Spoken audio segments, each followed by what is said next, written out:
जय हिंद मेरे दोस्तों। आज हम प्रश्नावली 3.2 का एनसीईआरटी बुक 10th क्लास का प्रश्न क्रमांक 6 को इस वीडियो के अंदर हम लोग कवर करेंगे। ठीक है, तो आइए देखते हैं दोस्तों इस प्रश्न को हम लोग कैसे बनाएंगे। बोल रहा है प्रश्न, एक रैखिक समीकरण 2x + 3y - 8 = 0। एक समीकरण यहाँ पर दे दिया है, ठीक है, दी गई है। दो चरणों में एक ऐसी और रैखिक समीकरण लिखिए। ठीक है, एक ऐसा ही एक और समीकरण हमको लिखना है और रैखिक समीकरण लिखिए ताकि प्राप्त युग्म की ज्यामितीय निरूपण जैसा कि। तो पहले नंबर में हमको क्या कह रहा है कि प्रतिच्छेद करती रेखाएं। ठीक है, ये समीकरण के साथ एक और ऐसा समीकरण लिखना है कि वह प्रतिच्छेद रेखाएं हो जानी चाहिए। ठीक है, इसी समीकरण के साथ एक और समीकरण ऐसा लिखेंगे जिसमें समांतर रेखाएं हो जानी चाहिए और उसी तरह से इसी समीकरण के साथ एक और समीकरण लिखेंगे जिसमें समपाती रेखाएं हो जानी चाहिए। ठीक है, तो आइए अब हम लोग देखते हैं कि इसको कैसे हल करते हैं। ठीक है, तो सबसे पहला नंबर के लिए हम चलते हैं प्रतिच्छेद के लिए। ठीक है, किसके लिए? प्रतिच्छेद के लिए। तो लिखते हैं क्या, हम जानते हैं कि प्रतिच्छेद के लिए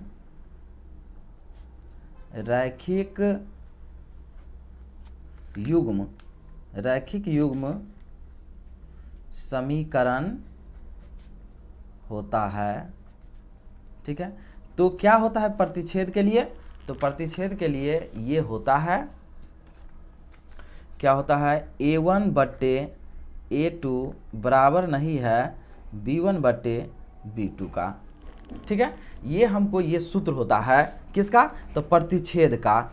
ठीक है, तो a1/a2 बराबर नहीं है b1/b2 का। ठीक है, तो यहाँ पर हमको समीकरण क्या दिया हुआ है, 2x + 3y - 8 = क्या हो गया? 0। जो समीकरण क्या हो गया? 1 हो गया। ठीक है, अब इसके साथ एक और ऐसा समीकरण लिखना है जिसका a1 और b1 का मान हमको मिलना नहीं चाहिए या a2 b2 का मान हमको मिलना नहीं चाहिए। ठीक है, तो मन से हम एक ऐसा समीकरण लिखते हैं। तो यहाँ लिखते हैं क्या, ऐसे 4x + 2y - 8 = 0, जो समीकरण 2 हो गया। ठीक है, अब यहाँ पर आप समझिए कि इसको हम क्या करेंगे, इसको लेते हैं a1, ये हो गया b1, ये हो गया c1, ये हो गया a2, ये हो गया b2 और ये हो गया c2 हो गया। तो आइए अब इस सूत्र पर बैठाएंगे तो क्या होगा, यहाँ पर 2 और बट्टे a2 क्या हो जाएगा, ये 4। ठीक है, बराबर, अब b1 कितना हो गया 3 और b2 कितना हो गया 2। ठीक है, तो यहाँ हम देख रहे हैं कि 2 एकम 2, 2 दूना 4, तो यहाँ 1/2 आ गया, बराबर नहीं है 3/2, तो ये तो ऑलरेडी यहाँ पर नहीं मिल पाया। ठीक है, तो इस तरह से एक ये हो जाएगा किसका, तो प्रतिच्छेद का। ऐसे बनाएंगे। अब हम लोग आते हैं क्या, दूसरा क्या है, तो दूसरा है समांतर रेखाएं का। तो देखिए दूसरा नंबर कैसे होगा, लिखेंगे, हम जानते हैं कि समांतर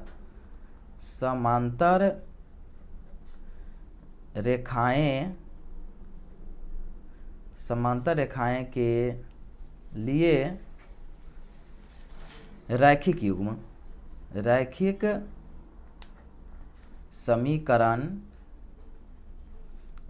समीकरण युग्म।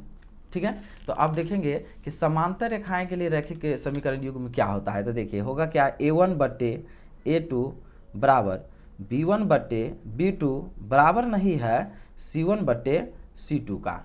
ठीक है, तो एक समीकरण पहले से हमको दिया हुआ है, क्या दिया हुआ है, 2x + 3y - 8 बराबर 0। एक समीकरण ये पहले से दिया हुआ है। ठीक है, और ऐसा ही एक और समीकरण लिखना है जिसमें ये दोनों बराबर हो जाना चाहिए, मतलब a1 b1 a2 b2 ये दोनों बराबर होना चाहिए, लेकिन c1 c2 बराबर नहीं होना चाहिए। तो सिंपल बात है, यहाँ पर क्या लिखेंगे, ऐसे 4x + 6y माइनस यहाँ पर क्या लिख लेते हैं, 3 लिख देते हैं, बराबर क्या हो गया 0। ये समीकरण 2 हो गया। ठीक है। तो इसी तरह से आपको तो यहाँ पर मानना है, ये A1 हो गया, ये B1 हो गया, ये C1 हो गया, ठीक है। नीचे वाला A2, B2 और C2। तो यहाँ पर लिखेंगे इसको, क्या लिखेंगे, 2/4 बराबर 3/6 बराबर -8/-3, ठीक है।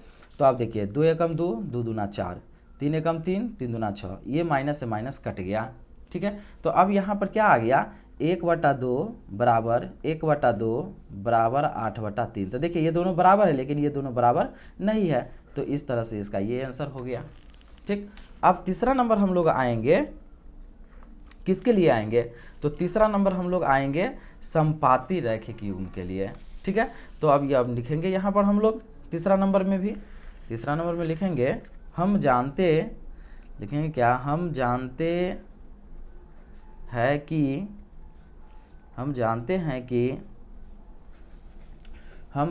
हैं कि समपाती, क्या लिखेंगे, समपाती रैखिक, संपातित रैखिक युग्म के लिए समीकरण, ठीक है, के लिए समीकरण। तो देखिए इसके लिए समीकरण क्या होता है, A1/A2 बराबर B1/B2 बराबर C1/C2। ये क्या हो गया हमारा, तो यहाँ पर ये सूत्र हो गया। अब हमको एक समीकरण दिया हुआ था पहले से, क्या दिया हुआ है, 2x + 3y - 8 इक्वल क्या, 0। जी, यह समीकरण हमको पहला दिया हुआ है। अब इसी तरह का एक और समीकरण लेना है जिसमें सभी वैल्यू क्या होना चाहिए, बराबर हो जाना चाहिए। तो देखिए ऐसे ले लेंगे, 4x + 6y - 16 बराबर क्या होगा, 0, जो समीकरण 2।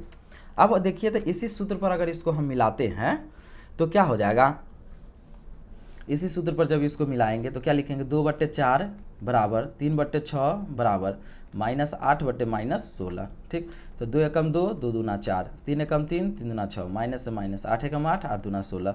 तो इस तरह से अगर देखा जाए तो क्या हो गया, 1/2 बराबर 1/2 बराबर 1/2। तो यहाँ देख रहे हैं ना कि सबके सब यहाँ पर क्या है, तो बराबर ही है। तो इस तरह से दोस्तों ये क्या हो गया, तो ये समपाती रैखिक युग्म हो गया। तो इस तरह से आप लोग को अगर वीडियो अच्छा लगा होगा तो चैनल को सब्सक्राइब कर लेंगे और अधिक से अधिक अपने मित्रों के पास क्या करेंगे, तो इसे शेयर कर लेंगे। धन्यवाद।